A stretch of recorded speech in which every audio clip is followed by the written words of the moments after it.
All right. So today I am doing one of those like curvy masks that are quite frankly everywhere. They seem really simple. Everyone's been doing them.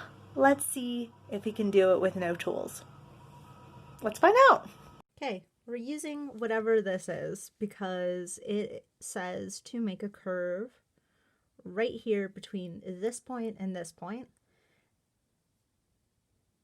So like this. And then we're going to make a curve. I think it says do diagonal 3 centimeters here.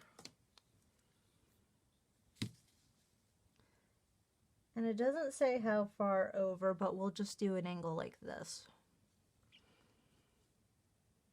That looks about right. Still looks nothing like the picture, but we're going to do curve like this. So we're going to connect these two. And here's where I'm just going to go. This looks off from the picture, and I'm going to just tweak things a little bit. So I'm going to go like that. I'm going to extend this down. Actually, I'm going to do this one first.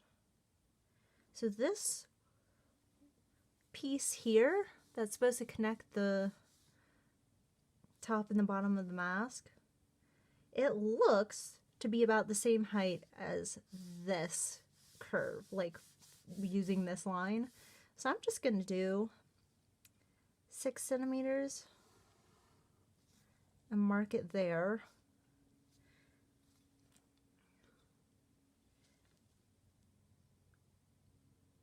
That still looks a little long, so I'm going to go up to here.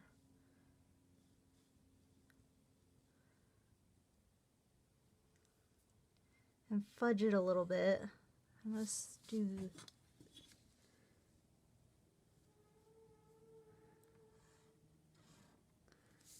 I'm going to do that. Mostly because if I did it like the actual measurements, this would be where you put your straps and it would connect like this. And that seems way too small for a mask to fit an adult and be under the chin the way it's supposed to. So I'm just going to extend it down like this and see if this mess actually works. See, this is a problem with going off mask instructions off of Instagram or any social media. There's a lot of them, but they are wholly inaccurate. They're just trying to cash in on people searching for this. So that's why we're doing this video, to call people on their bullshit. But hopefully get a few masks out of this because this looks a lot better. I'm going to put this on tracing paper and then replicate it on both sides instead of using a window this time because the ash is raining down and it is dark. Doesn't look dark because I have extra lights, but it looks like hell outside. Okay, bye.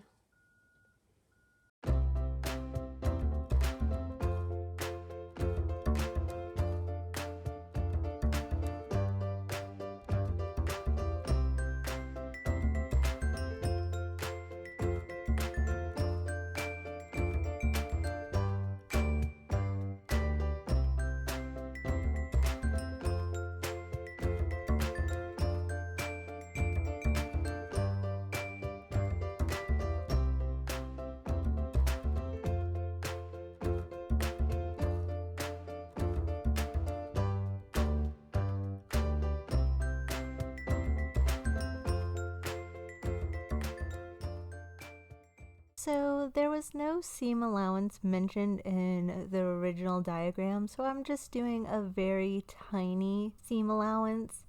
I'm going to try and taper it off to not remove too much fabric from the center. I'm going to let you know now that I find out I should take a lot more off, and I end up doing a second one.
Alright, some final thoughts on the two masks.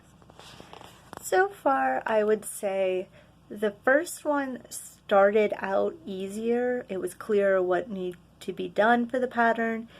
The tools were easier to find because I have a stack of rulers back here. Ultimately, though, the second mask was easier to adjust the size for, even though the instructions were less clear for it. I still think it got a more comfortable fit and easier size to it. That being said as well, the first one has a better seal all the way around the face. It fits closer to the skin. So if you wanted a better sealing mask, I think the first one I did was better, but this one is probably easier overall. So those are my thoughts so far.